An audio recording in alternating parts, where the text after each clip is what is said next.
For sale. Tesla Cybertruck. Brand new 2024 model. Las Piñas lang. 19M. What? Silipin natin, par. Kapag naman. Parang perfect combination. Monster RAM, Cybertruck. Masakto ba't nasa bundok pa tayo? Bagay na bagay. Gee, kahit anong bundok pwede nating akitin, par. Pero feeling ko, guys, it's a sign. Kasi Jeep, pagkalabas ng news feed ko, bam! Ito agad yung lumabas, par. Kumbaga parang binibigay na ni Lord. Ito na yung senyales, no, na siguro ito na yung oras para umawit tayo ng Cybertruck.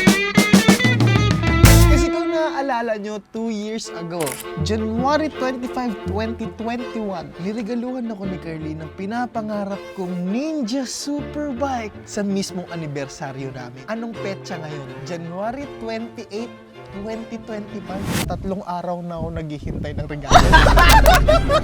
Araw na pala. Wala pa rin. Wala pa eh. So ngayon, baka kailangan natin magparinig. Diba? Kasi medyo kinakabahan ako dito kasi this is more than big bike pa. Parang isang bahay na yun. So ngayon, G, ang ultimate plan ay magpabili kay Curly ng Cybertruck na worth 19 million pesos. Eto na yun. O ngayon, testing number 1.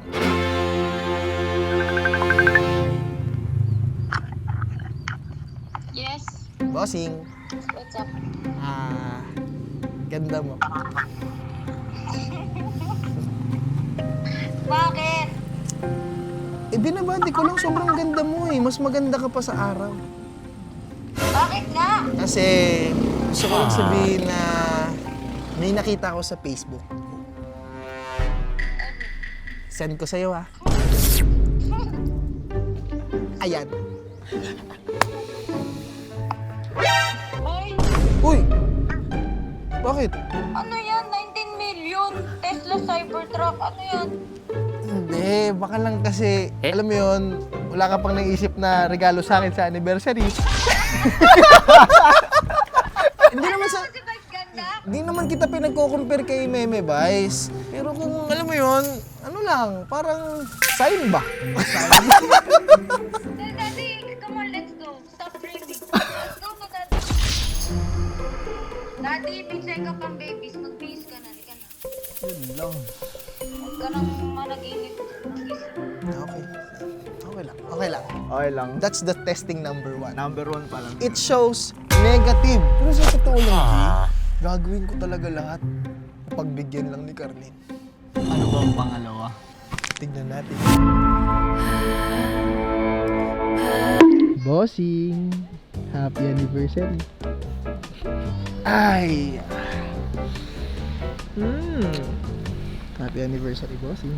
Daddy, ikaw. Yung mga ganyan-ganyan mo. Anong ganyan po? Yung mga smile-smile mo, alam na alam ko kapag may laman eh. Hindi. Ngayong araw lang, gusto ko lang maging sobrang mapagmahal sa'yo. Halika na, malalate na Ay, tayo. tara na. Kisha? Where are you? Kisha, come! Wow, what's that? It's a cat?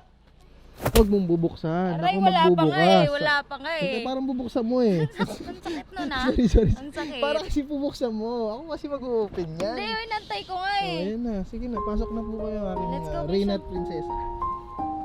Dahil biglaang nagkaroon ng sakit si Baby Lucas, kaya dinala na muna namin sa klinik at sa pedya para mapasilip, mapagamot, at mapagaling ang baby boy ko. Actually, ito talaga yung mahirap kapag ka meron kang anak, tapos merong sakit, kailangan talaga agapan mo na agad kasi halos 9 months old pa lang siya, wala pa siyang 1 taon, kaya kailangan agapan agad. What's that? Very good. You like that? Oh, wow, so nice! Mami, alam mo bang sinabi ni Kisha kay Doc? Love you, Doc! Away. Good job, Kisha. High five! Good job. At dahil sa biglaang pangyayari na yan, talagang bad timing tayo.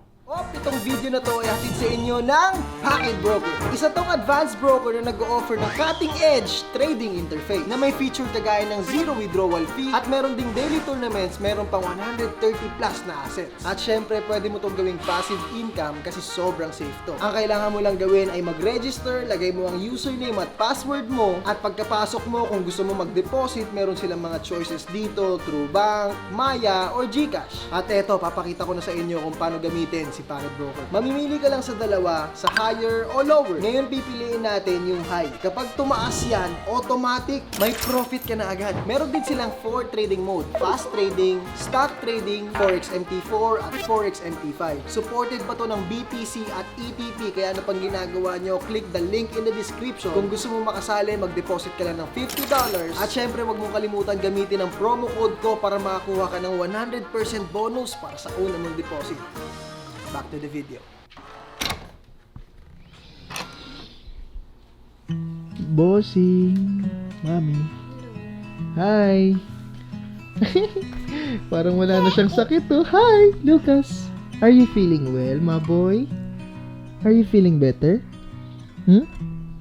Baka naman may cravings ka rin, Lucas. Baka gusto mo rin ng Cybertruck.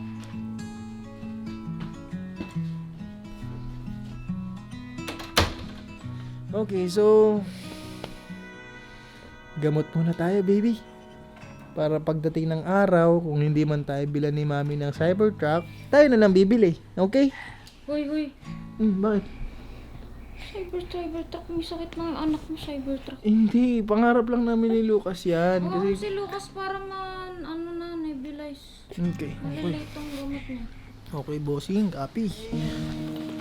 Lucas, you need to be healthy. We have so many responsibilities, okay?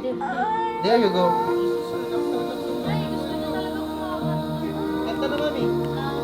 Cha cha cha cha cha cha cha cha cha cha cha cha cha cha cha. Ay, ayun, kaya sobrang bad time nitong araw na to kasi nagkaroon siya ng check-up si Lucas at yung lumabas sa check-up niya ay meron siyang pneumonia.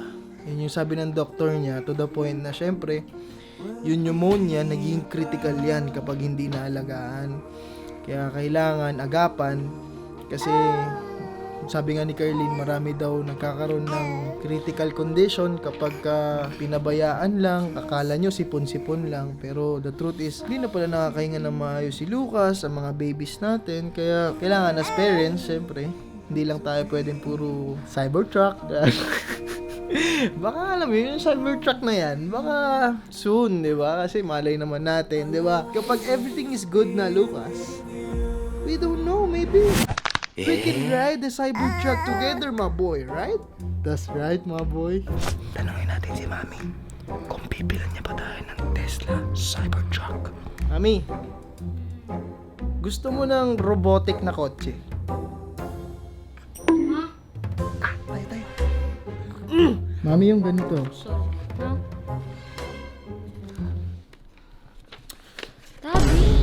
Grabe, bumili na sila, boys. Ganda niyan. Si Meme Vice yun. Ano ka ba? Bakit gusto mo ng ganito? Mahal niyan eh. Magpasok ka lang ng ganito sa Pinas. Grabe ng tax niyan.